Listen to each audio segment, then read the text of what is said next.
Hi, I'm Katie and I'm from Edinburgh. Hi, I'm Scott and I'm from the Midlands. Hi, I'm Robbie, I'm from London and we're all first year lawyers at St Catherine's. It's 9:45, it's a Monday morning, we're about to go to lectures. Let's go.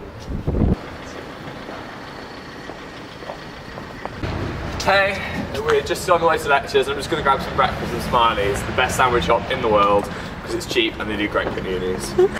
So Scott, are you doing any rowing today? I'm going to try and get a boat out on the river at some point, yeah. The end of term, like kind of rowing season finished last week, but we're still doing like some outings here and there. Robbie, what college sport do you do? Yeah, no, I do rugby, which is why I had the rugby dinner last night. Been playing a bit of squash as well, but not really, not on a competitive level, but it's nice to get some exercise in. Yeah. Do you find plenty of time to do sport as well? Yeah, I mean, obviously the academic side of it is quite a heavy workload, but I mean, that's why we're at Cambridge, so got to expect that. But yeah, most people manage to do a couple of other things yeah, as well as work. I mean, you'll hopefully see today that our life isn't just about law. Yeah. So how often do we have lectures? Every day. Every day. Not on weekends like some others though, so it's all fine. We're not scientists, so we don't have Saturday morning lectures. No, actually, in comparison to some subjects, we don't have that much contact time. So we have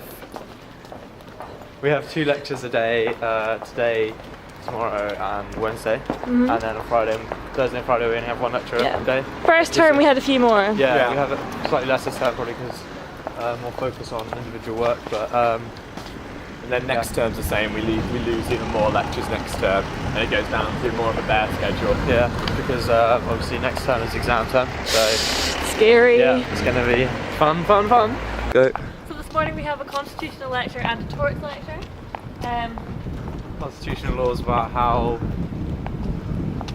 power is controlled in any country. So like quite political. Yeah, it's about politics, kind of like mixture of politics and like human rights and that sort of thing's really interesting. It talks about laws about civil wrongs, people, things like negligence. Yeah. People hurting each other and but not in a criminal way.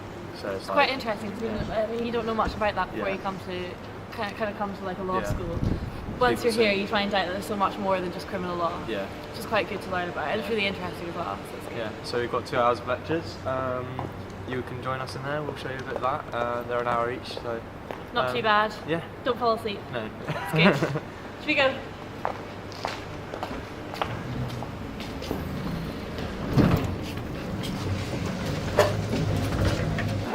I've just found Sarah Beth, who's just come into the faculty. She's a 3rd year lawyer at CATS and she's my college grandma. So family time. Family time. So yeah, we all get a mum and a dad who like kind of look after you. They're in the year above you, and then they've equally had a mum and dad in the 3rd year. So we have like quite a college bond that you get. So like Katie's my sister, she's the one filming at the moment, and this is my college grandma. What lectures do you have today?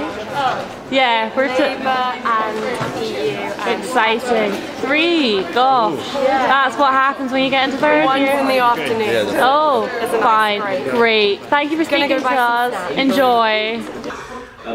Finally, again on the tone of the article, Baroness Hale, in her speech, returned to this. She said that the Wall Street Journal is not a newspaper with an interest in publishing sensational information. It is a gravely serious paper. Indeed, some might find it seriously dull. We need more such serious journalism in this country, and defamation law should encourage rather than discourage it.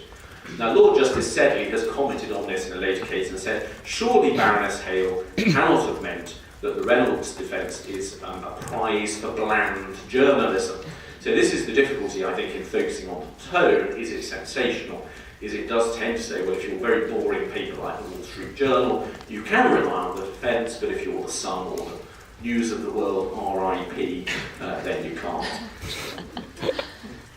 Anyway, Rosemary West argued that hostile, very hostile, pre-trial press coverage had prejudiced the trial. So the newspapers were things like, House of Horrors, and the evil couple.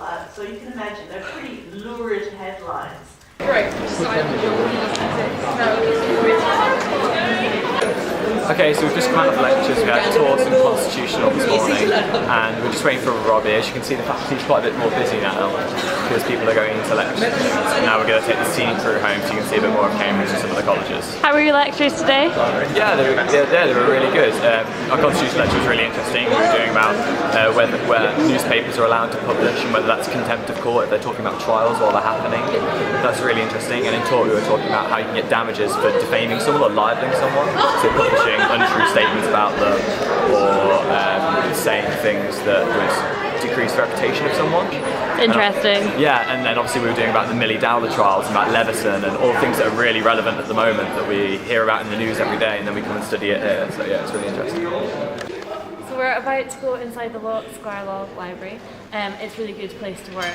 We don't work there as much because college library is so familiar to us, but it's really great if you want a bit of a change of scene. You can generally be quite productive here. It's really light. There's like the whole side of the building is open, so it's really nice. And there's pretty much any book you could ever imagine. Any book you could ever want for law is here.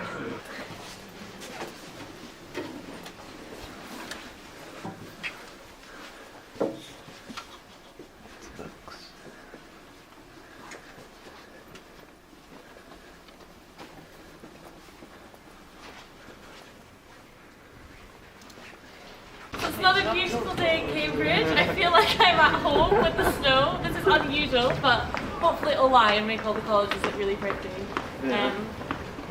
So 10 minutes later and the snow's completely stopped, so the sun's come out. It's a lovely day again. Classic Cambridge fashion, the weather is up and down. Yeah. But we're just going to have a wander past the University Library now, so you can see it. It's one of the only copyright libraries in the country. I think it's only 3. So what does a copyright library mean? It means that it's got a copy of every book ever published in the UK. Which is pretty cool. Which is pretty damn cool. Oh. Hey, so here's the UL, absolutely massive. Loads of researchers and academics from around the world come and use this place, so you kind of bump into the strange people that you've seen off the TV doing academic shows. That's quite cool. But yeah, so it's normally really busy, but it's absolutely beautiful inside. A really old, what you kind of think of as a Cambridge library. Yeah. Should we head back to college? Yeah, let's head back to college. Ready? So this is Clare College. Really As you can beautiful. see, it's quite a nice little courtyard. It's really nice to come through different colleges, isn't it? Yeah, it's like you get to see really good architecture and stuff. Here we have probably a group of sixth formers. Big group of sixth formers.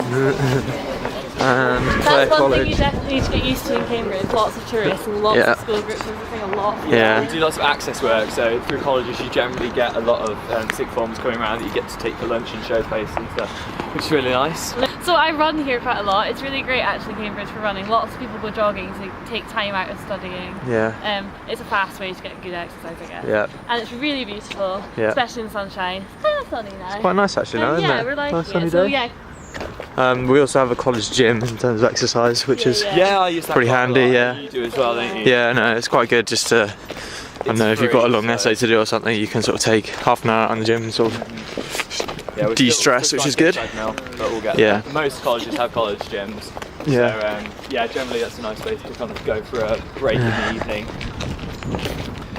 And here we have the back of King's, which is pretty scenic, especially in the sun. And then Are there any punters out? Yeah, There's there's a one. punt. Oh, there's one up there. There's one up there. There's a punt down there as well. Punting is something that you can get up to in Cambridge. So, bumps. That was smooth. Bumps is like the most famous like rowing saga. So yeah, bumps is basically you have series of 17 boats racing down a course, all at 1.5 boat lengths apart, and the point of it is for you to crash your boat into the person of the boat, the college of the boat in front of you.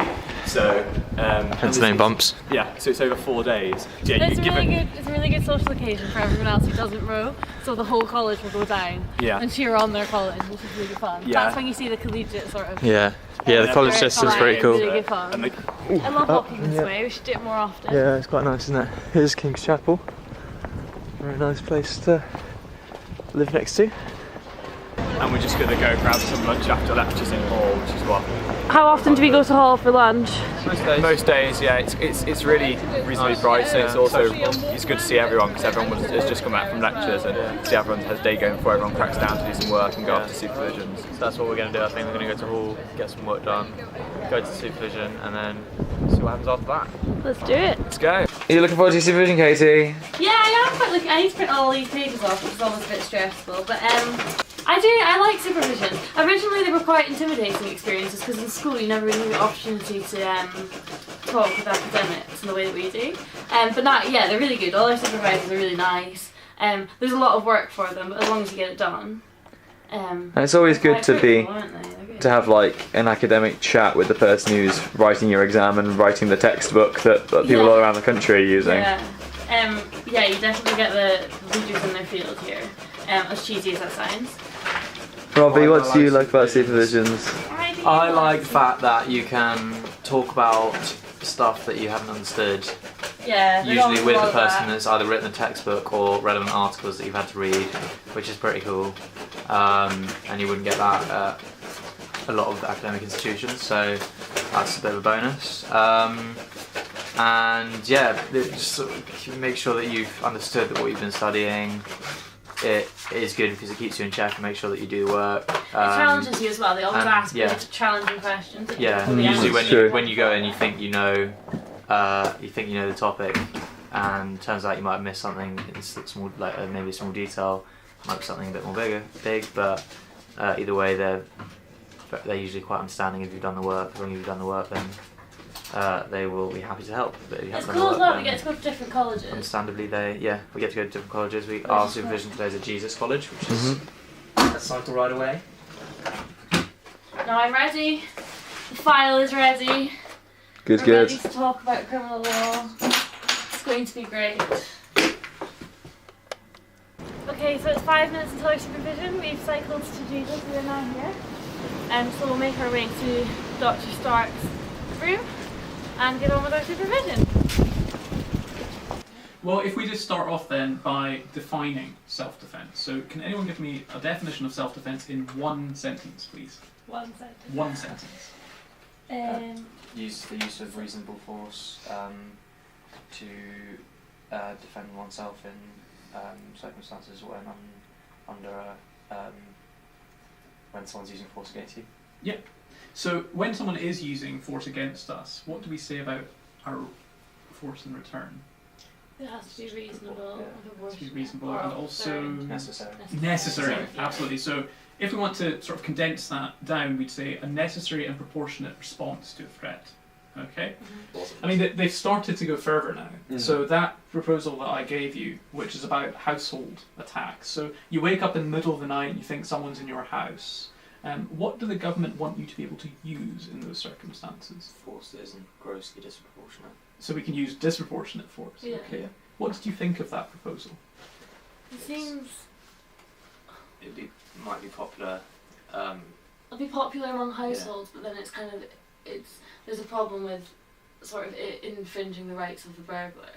If you're allowed to just use any force, that means you can kind of, like, what's to say that you can't sort of kill them if that's not considered grossly, and that's maybe like the issue with the violation of life, kind of the right to life. Okay, so you're thinking of Fiona Leverick's argument there. Okay, so why does she think English self-defence law is incompatible with Article 2 of the European Convention on Human Rights? Yep. So we just had our supervision with Dr. Stark. How did it go? Yeah, it was good actually. Really well. Clarified quite a lot of things, I think. Yeah, I thought so. Some shops, Heifers, it's the bookshop that we all get our books from at the start of term. As you can see, the streets are quite narrow and they're also really busy here on the weekends and stuff. It's quite nice. We finished our Dr. Stark supervision in criminal at Jesus earlier, which these guys both had their supervision before us, and then so we've had Hall and eaten, and now we've just come for a drink, just chat through how everyone's been and catch up on the day. And in law essays, written tasks, you get either a conventional essay asking you a question like, blah blah blah blah, discuss. Is the law aren't relating to Yeah. negligence good enough? Yeah, discuss. Or you get a whole convoluted legal issue that you have to solve where you have to apply the law, and it's can be quite difficult at times. Definitely, I don't have a personal preference between essays and problem questions. I don't think, depending on the subject, really. I think problem questions are slightly aesthetic and it's more like practical. Yeah, I suppose. Yeah. Yeah, it's sort of like if you know the law, you can do it. Yeah. Essays are good. It's just a question of finding out what the law is. Think about why the law is like it isn't, whether it should be. So you end up criticising the law, which is good. It's good for your understanding as a law student of why people should criminalise things or why people should be liable to each other. But it's also quite difficult because you're criticising something that's clearly based in good rationale. It's just maybe not quite good enough, really. Yeah. But it's really satisfying when you get to the end of a problem question and you've managed to dismiss liability and find liability to different things, and you realise the practical applications of the degree you're studying, and that's like obviously really beneficial for ensuring that you're going to be doing a career at the end of this, and you can see yourself travelling towards that goal and doing things that you will be doing in practice.